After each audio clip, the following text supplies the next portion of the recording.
The Institute of World Affairs at the University of Wisconsin-Milwaukee presents International Focus, a weekly discussion of the people and events behind today's global headlines. Support provided by Milwaukee Public Television and the UW-M Center for International Education.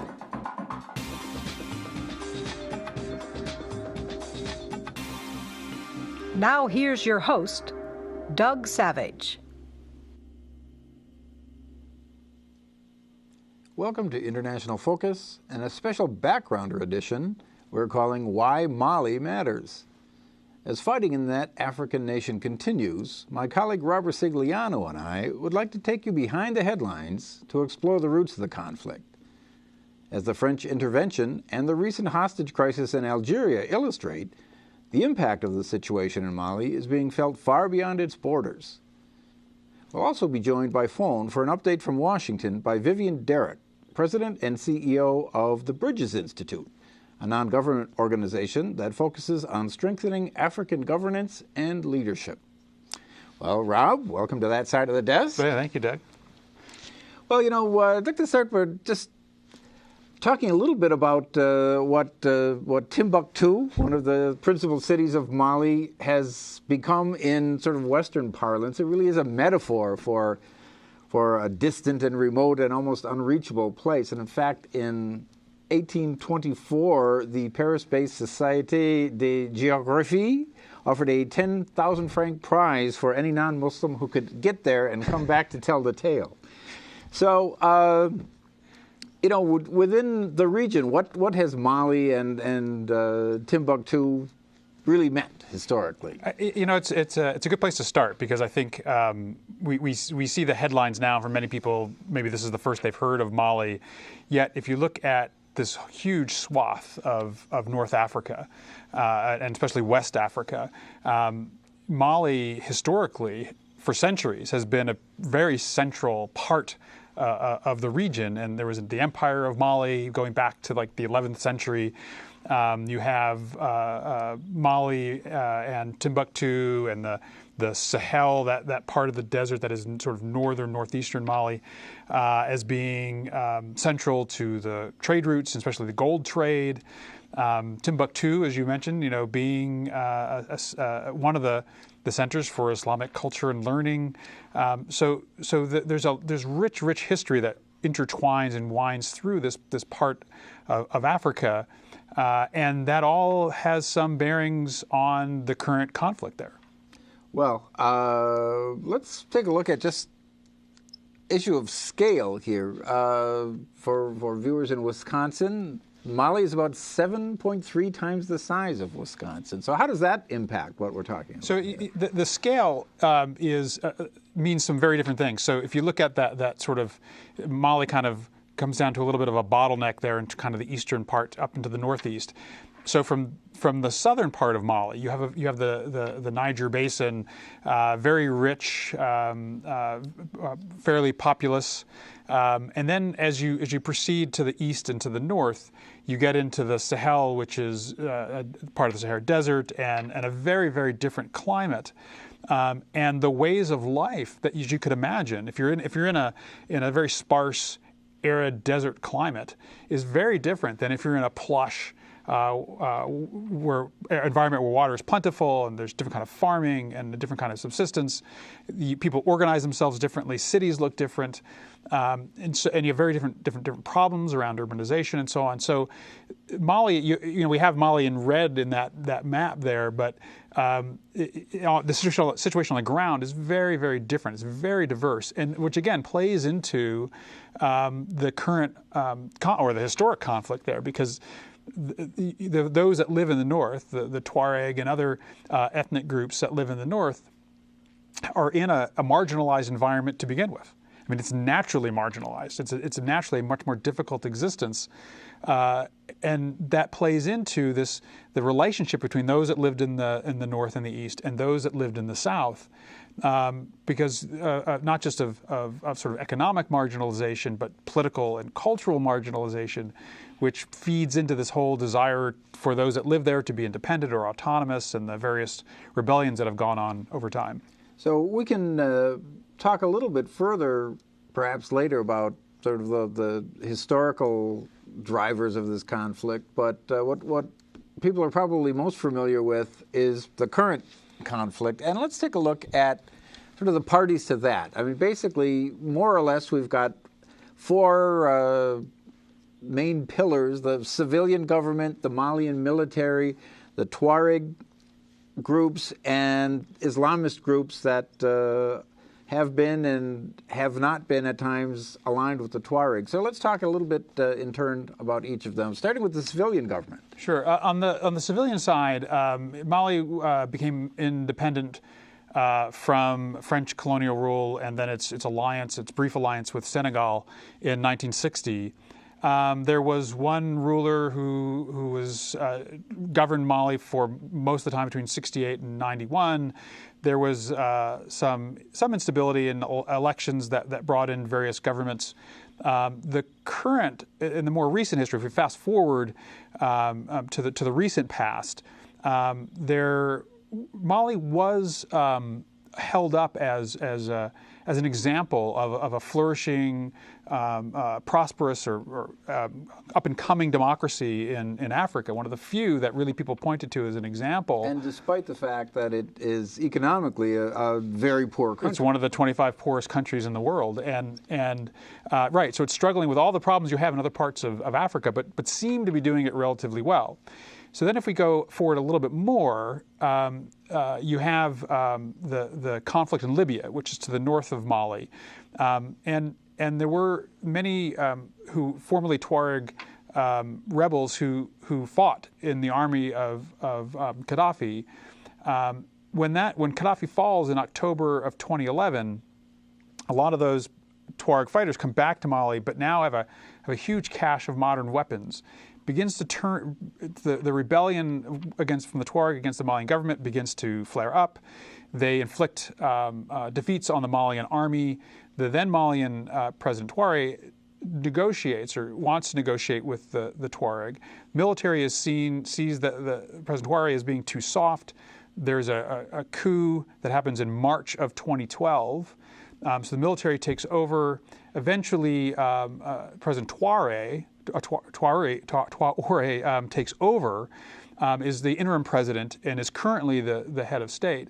But there's a sort of transitional civilian authority. So there's a bit of a push-pull with the military about how to handle the separatists from the north, the Tuareg, the ethnic groups native to northern Mali. So there's been some instability in the civilian side, despite the fact that Mali had until recently been seen as this model for democracy. So it's stable, but they're in flux. There's going to be elections supposedly later this spring. And the role of the Islamist groups? So the Islamist groups, so you had, we talked a little bit about the Tuareg separatists, which over the years there have been several Tuareg rebellions since the early 1900s. Well, maybe we could just stop and take a look at sort of the historic areas of the Tuareg. Right. As we can see, it actually covers several countries in the area. Right. Where it kind of goes to the point we talked about earlier about the different geographic scale of the Sahel versus the sort of more plush environments in West Africa. So yeah, it crosses over several countries. They have felt marginalized by multiple groups, ethnically, culturally, and so on. So there have been these rebellions to basically either get autonomy for the whole of that region, or independence for the whole of that region, or at least autonomy within Mali or other parts of the region. Any move that any one of those countries, Mali, Algeria, Libya, Niger, Burkina Faso, would make with the Tuareg, their neighbors would think that's a bad precedent because... So it's somewhat analogous, I would think, to the Kurds. Exactly. Now, it's exactly the situation between sort of Syria, Iraq, and Turkey with the Kurds. You have here where it's very hard for any one of those countries to sort of do anything really progressive vis-a-vis the Tuareg in their geography, because they'll be are constrained by what the other countries in the region. So, gee, our brothers and sisters got more or less autonomy in that country. What's wrong with us? Or exactly, we got one bit. Let's go for all of it. Let's go for independence. So the Tuareg have historically done this, but it's been kind of an ill-fated rebellion. I mean, they still have not achieved that goal of major autonomy or certainly independence. So when Gaddafi falls and the Tuareg are rearmed and the fighting is reinvigorated in January of 2012, the Al-Qaeda-linked Islamic groups operating out of North Africa seize on that. So the Tuaregs see an ally. The enemy of my enemy is my friend. So there's an ally with those groups, which are much better financed because their funding comes not from the local area, but from international money that supports the Salafi fundamentalists throughout the Middle East. So there's this alliance of convenience. They make military grounds, but then the Salafists come in and they are imposing very strict Sharia law with beheadings and amputations and so on. The Tuareg. So there's really a differentiation we can make between sort of a secular national movement, if you will, right, and in fact the Tuareg would call northern Mali not northern Mali but Azawad as a separate entity. Right.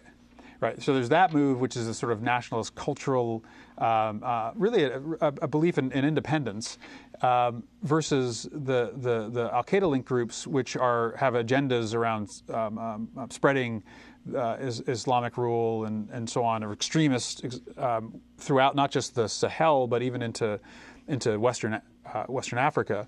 The Tuareg now are actually going a bit more over to the government side and saying, actually many supporting the intervention of the French against those same Islamic groups because they've seen that they have kind of pushed them off to the side, and the Tuareg agenda has been marginalized by their former Islamic allies because they don't really share the same goals. Well, we've got just about a minute before our break. Let's talk a little bit about the Sahel as a geographic concept and all that's linked to that. So this map is simple, but it really does show the extent of the Sahel, that being that kind of gold band that runs through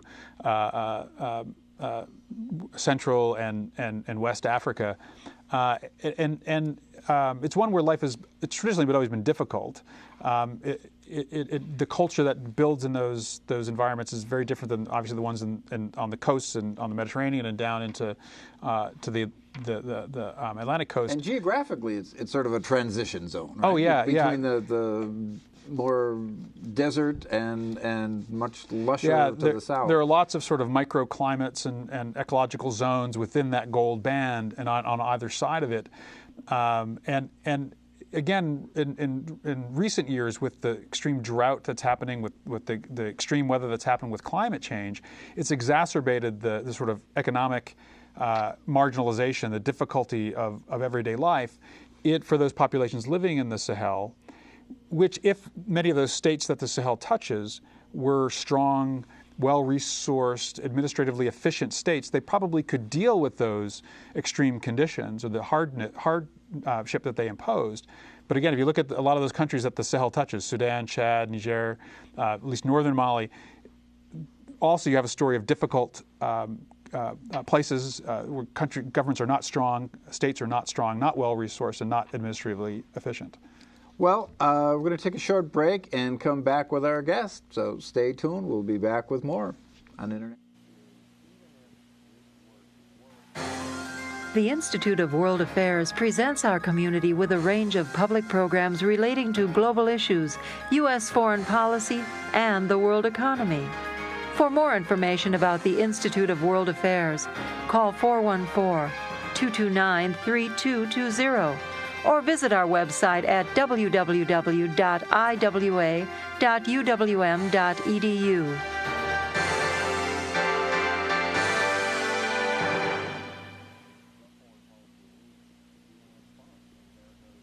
Welcome back to International Focus and our discussion of why Mali matters. Now, we're joined now by Vivian Derryck, the president and CEO of the Bridges Foundation from Washington, D.C. Vivian, good to have you with us. Hi, thank you for having me.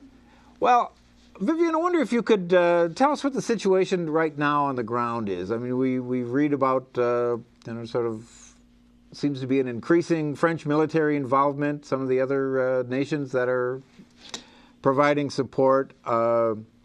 There's a Economic Community of West African States initiative as well. So where are we right now? Mm-hmm. Well, first, let me start by saying that the French intervention was really a good thing.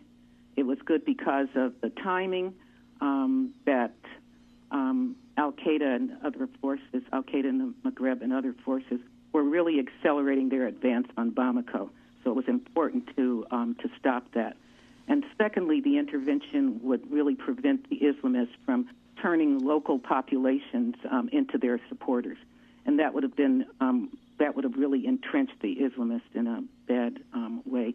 And thirdly, their intervention would reduce the humanitarian crisis that we are beginning to see in the Sahel. So for all of those reasons, it was important for the French to intervene at the time. No one anticipated the Algerian situation and the hostage-taking, but that's the law of unintended consequences. You know, we really didn't touch on that much in our first segment. Could you talk a little bit about what the connection is between the situation in Algeria and what we have on the ground in Mali?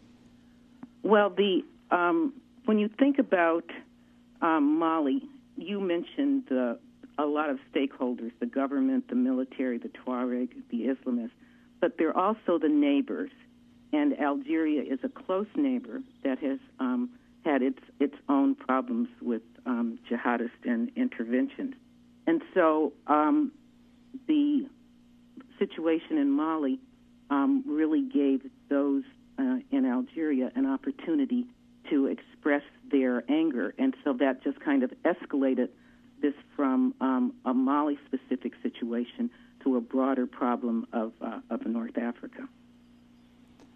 Vivian, hi, this is Rob. I'm wondering if you could talk a little bit about sort of where the policy thinking is going on Mali, because the thing that is grabbing all the attention obviously is this fairly dramatic military events on the ground of insurgent groups moving closer to the capital in Bamako and being pushed back a bit by the French and Malian forces.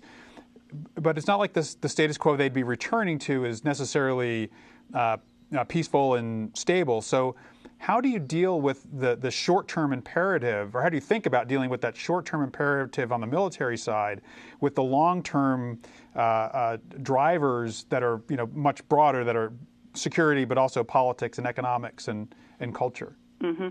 Well, when we think about it at Mali Watch, we think about this in a long term, that there are three goals that Malians agree are important. The first is reclaiming and reestablishing the territorial integrity of the country, and that's what you talked about earlier. But also the restoration of social trust and cohesion, because there's been such distrust among Northerners in their relationship to the South. That's important, and then also to ultimately get to civilian-controlled democratic government and, of course, governance. But that's the long-term goal.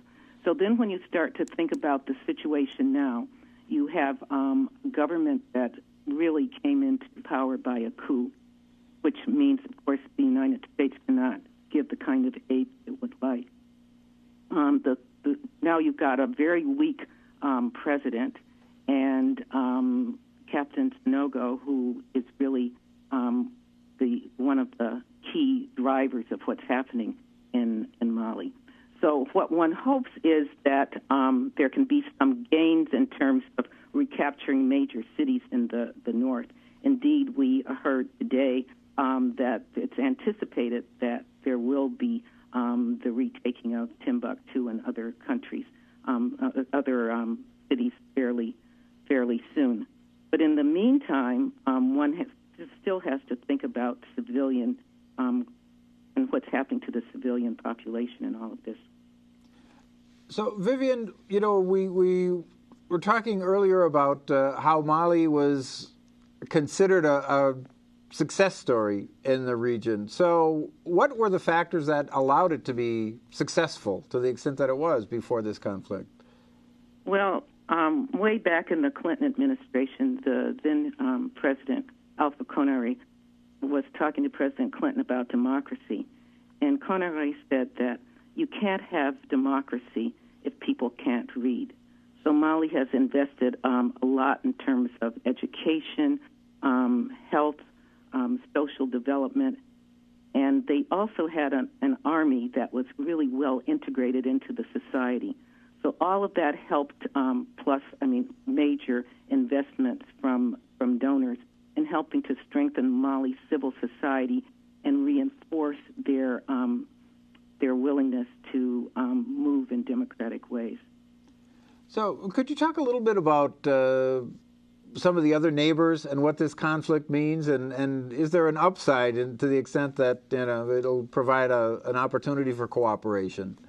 Yes, that's exactly right. The neighbors have been concerned, and ECOWAS, the Economic Community of West African States, had planned to have an intervention force to recapture the northern part of the country. But that was through the United Nations in a carefully crafted plan, and the intervention force wasn't going to move in until September or October, which is clearly too late. Now they have really stepped up to the plate. Nigerian soldiers are already in place. Togo is sending soldiers. The Chadians, which have good experience in working in desert climes like this, are sending soldiers as well. So all told, ECOWAS has really moved and accelerated its involvement. And there's going to be a meeting, well, there was just a meeting the other day of an emergency meeting of ECOWAS. They also had support from other parts of Africa as well as from the Europeans. So what the French intervention has done is coalesce a good coalition of the willing that's now ready to move forward much more rapidly than earlier anticipated. Vivian, that's led by neighbors. Vivian, I'm wondering if you could speculate a little bit about if things go well, if this cooperation, if this coalition of the willing, which also I was just seeing recently, the U.S. is providing some logistical support to the French military. If things go well, what's the desired end game for how this might play out over the coming weeks and months? Well, it's going to be the coming months, I think, that we have to think about, because once that the territory has been retaken in the north, then there's the question of securing it. And that's where I think that there has to be a strong emphasis on working with the population, securing citizen commitment to one cohesive Mali. If that happens, then we can move forward with planning for elections and the restoration of a democratically elected government. Well, and that's always an interesting prospect of these identity issues. To what extent, before the current conflict, for particularly the Tuareg population in the north, did a Malian identity exist? I'm not sure that anybody could answer that, because there's so many groups of Tuaregs. They're the nomadic Tuaregs, the sedentary Tuaregs, and there are subgroups. But by and large, Tuaregs, as I understood it, felt that their basic issues were not being addressed by the government. And there had been fits and starts in terms of government attention to this, but they had real dissatisfaction. But now the government understands and is committed to working with the Tuaregs and in ensuring that Tuaregs are part of any newly established government at senior ministerial positions as well as throughout the government and the bureaucracy. And could you anticipate a level of inclusion that would sort of be a counterbalance for the national movement for the liberation of Azawad and the sort of northern separatist movement? Well, I think think that now we're seeing some Tuareg groups renouncing that and strongly stating that they are committed to one whole integrated Mali.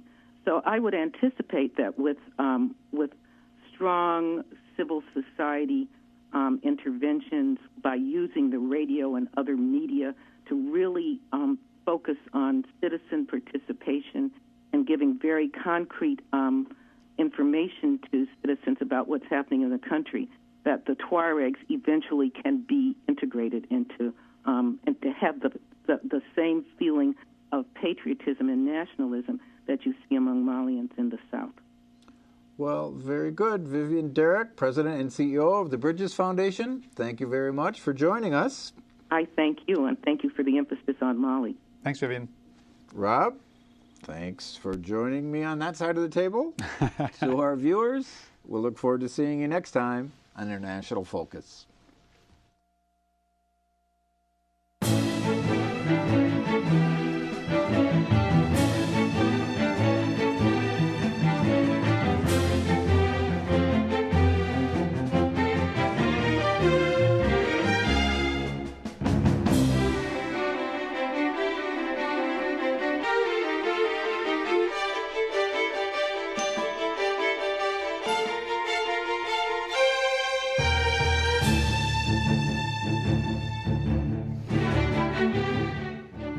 For information about the Institute of World Affairs and its many programs, or to become a member of the Institute, call 414-229-3220 or visit us at our website,